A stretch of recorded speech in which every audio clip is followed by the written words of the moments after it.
Hi, this is Janae from Designs by JuJu. In this video, I will demonstrate how to sew out a blanket stitch applique. Our newest in the hoop project, the Joy and Whimsy table topper, features blanket stitch appliques. This stitch style mimics hand embroidery for a vintage look. Since this is different than our usual satin stitch applique, we are offering a free design so you can practice the technique alongside us. The included color chart will show that each fabric has 3 design steps. The placement step is shown in hot pink, the tack down step is shown in mineral green, and then the blanket stitches are shown in a thread color that will match your fabric. It's important that the design has 3 distinct colors so that your machine behaves properly, but you will actually only use 1 thread color for all 3 steps. You have a couple options when selecting your threads. You could choose threads that match your fabric as closely as possible, and that's what I did for this sample on the left. You could also choose thread colors that are slightly darker for a contrast, and that's what I did for this sample on the right. When using contrasting threads, the blanket stitches will show up, so if you want to feature that design element, I would recommend darker threads. Using coordinating threads will give a more subtle look. For the purpose of this video, I chose the darker thread palette. First thing you need to do is gather your supplies. I already have my base fabric hooped, and I have my applique fabrics prepped with Heat-n-Bond Lite. You'll want some sort of fusible product for your applique fabrics that will help make trimming easier and also prevent the edges of your fabric from fraying. I've got my threads selected. You'll need applique scissors. I have an assortment here. These are some of my favorite that I've had for nearly 20 years, so I don't know the source, but I just like being able to use small scissors to make little cuts. If you happen to have a small craft iron, that will also be helpful for fusing the fabrics while the project is hoop. So let's go ahead and head to the embroidery machine. The first fabric that we tack down in this is the leaf, and so I have green thread loaded to my machine, and the first step will be a single running stitch placement line, which will show where I will lay down my fabric.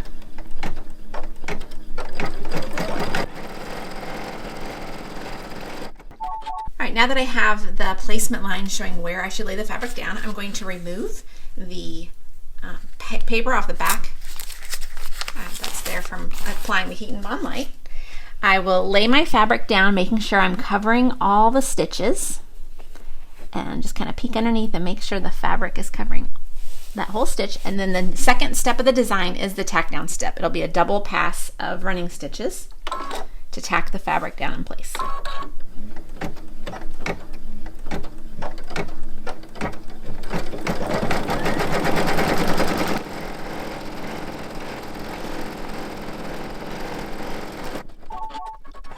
Now we will remove the hoop from the machine. We will not unhoop our project, but we're going to take the hoop off the machine and trim out the fabric. Now that the fabric has been tacked down, we're going to use our applique scissors to trim around the shape. You want to cut as close as you can to the line without snipping the stitches.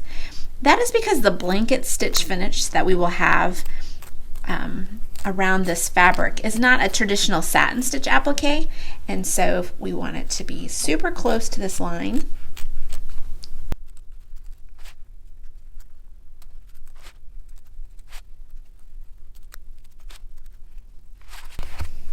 All right, once the fabric has been trimmed out, if you happen to have a small craft iron, it would be wise to go ahead and fuse the fabric in place now, so that will the fabric edges will be doubly secured with this fusible product, both to fusing it down, and that will prevent fraying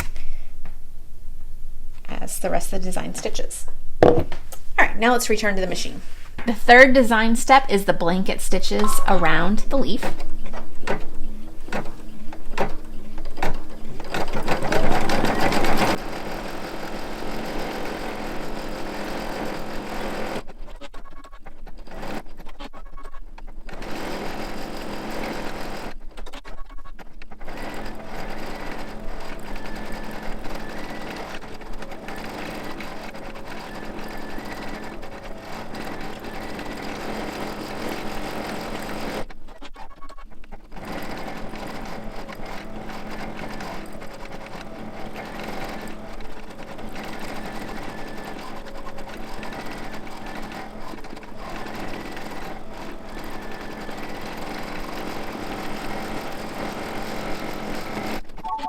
The next 3 steps of the design are tacking down the bow fabric, and so I'm going to head and switch out my green thread for this gold thread.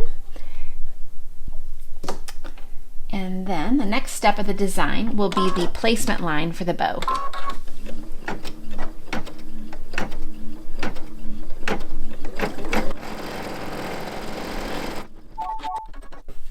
We're going to lay our applique fabric over that placement line and then stitch the next step of the design. Color stop 5 is the tack down step for this fabric.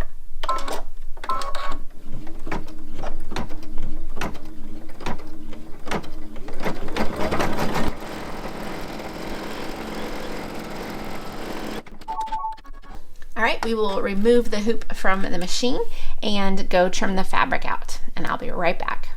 I have trimmed out the shape and fused it down, and so I'm returning to the machine to stitch the blanket stitches around the bow.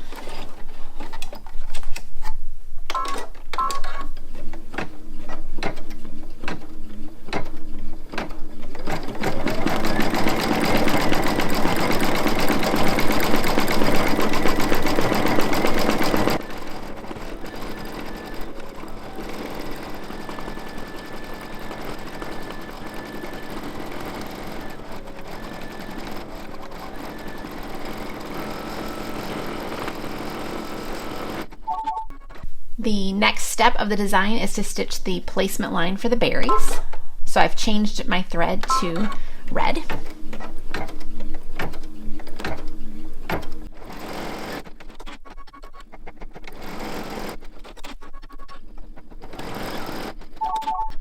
All right, we will lay our applique fabric over the placement line and stitch the tack down step.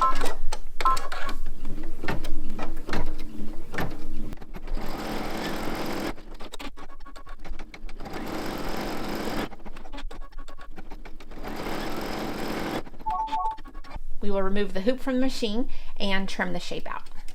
As you trim out the second and third fabric, a couple of things I want to point out is making sure that as you're trimming away this fabric, you're careful when you approach areas where there are stitches beneath. You want to trim the fabric away, but you don't want to accidentally snag those blanket stitches with your scissors. So you do want to be very careful there. And then I want to offer another tip. In areas like this that are really tight, you may want to use a seam ripper to help cut the fabric in there, or if you want to like get a little, this allows you to start a hole that then you can slip your scissors into to trim this away.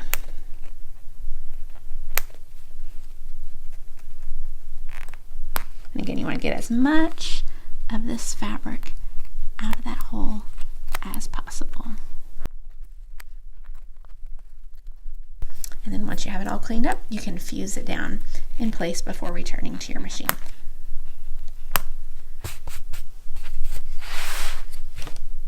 Our final design step is to stitch the blanket stitches around the berries.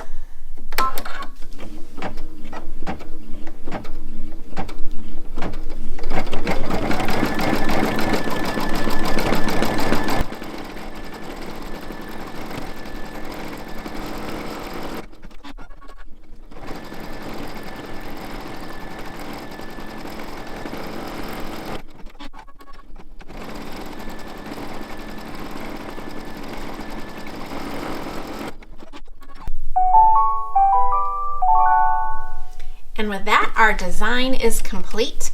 At this point, you can trim up any loose threads that you need to remove. If you did not have a craft iron to fuse the fabrics in place in the hoop, then what you can do now is unhoop your project and then use your regular iron to fuse everything down. Thank you for watching. We can't wait to see how you use our blanket stitch designs.